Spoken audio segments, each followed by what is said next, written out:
Seguimos en TN Central y quedó colgada entonces la pregunta.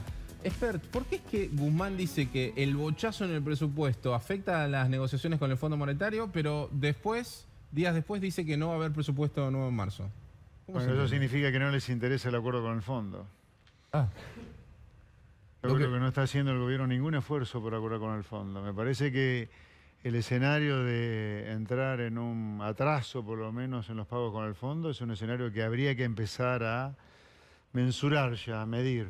¿Al gobierno, a Cristina, a todo el gobierno, a Alberto? ¿En qué sentido? No entiendo la pregunta. No le interesa acordar con el fondo. ¿Usted piensa que es algo orgánico del gobierno o dentro también de las internas? Yo ahí creo que Cristina, a ver, yo creo que la que tiene las riendas del poder acá es Cristina. Y Cristina nunca quiso un acuerdo con el fondo. ¿Pero esto significa un posible default? Eso significa un posible default, sí. Yo creo que la idea de que una Argentina en default es una idea que no habría que ponerle probabilidad cero. Ya, a esta altura, no hay que ponerle probabilidad cero. Posiblemente ocurrir, ¿cuándo sería? ¿Cuándo es el pago? Y no, bueno, los pagos son grandes ahí, son abril, mayo del año que viene, mitad de año, ponerle que...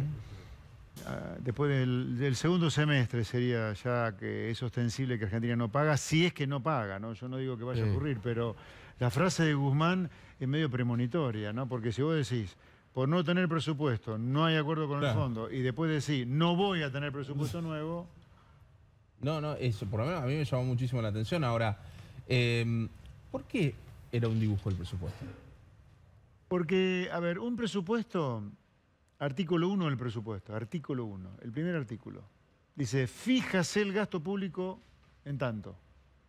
Entonces vos lo tenés que ver, el primer ejercicio que uno debería hacer siempre es mirar ese artículo 1 y decir, este gasto público, ¿cómo se financia? Y después de ver cómo se financia, cómo se paga, ver si ese financiamiento es realista o no es realista. Entonces uno veía claramente con este presupuesto que el financiamiento no era realista porque implicaba, por ejemplo, un aumento de la deuda pública de 25.000 millones de dólares, más de los 20.000 millones de dólares anuales a los cuales nos viene endeudando Alberto Fernández, que es récord desde la vuelta a la democracia. O sea, como ejemplo doméstico. Repito, Alberto Fernández nos está endeudando a una velocidad récord desde la democracia, 83 para acá, más que 20.000 millones de dólares por año, más que Macri. Más que Caballo, más que Martínez Dios. La velocidad a la cual viene. Eso del dibujo, como para hacerlo un ejemplo y el práctico. Presupuesto endeudaba más todavía. Es como que si yo, para que quede claro el ejemplo este, es como si yo hubiese ido a alquilar un departamento de 200 lucas por mes y presento un recibo de sueldo de 50 más o menos. Sí, más o menos así, sí. Un disparate así. Ahora, para quien no entiende de economía, ¿con quién nos está endeudando la actual gestión en 20.000? Y mucha deuda emitida acá adentro de Argentina, ajustarle por ser. Mucha. Afuera no estamos colocando nada, salvo el Fondo Monetario, digamos, que eso fue en 2018. 20.000 millones de dólares que... Bueno, son 25.000 en realidad, de los cuales pensaban emitir, porque es deuda eso, la emisión monetaria es deuda, no es que no es deuda la emisión monetaria, eso es deuda también. A ver... Cada peso de déficit es deuda. Después discutimos quién es el acreedor. Un acreedor era el Banco Central, que en realidad somos nosotros, ¿no? Los que tenemos pesos en el bolsillo o en el banco.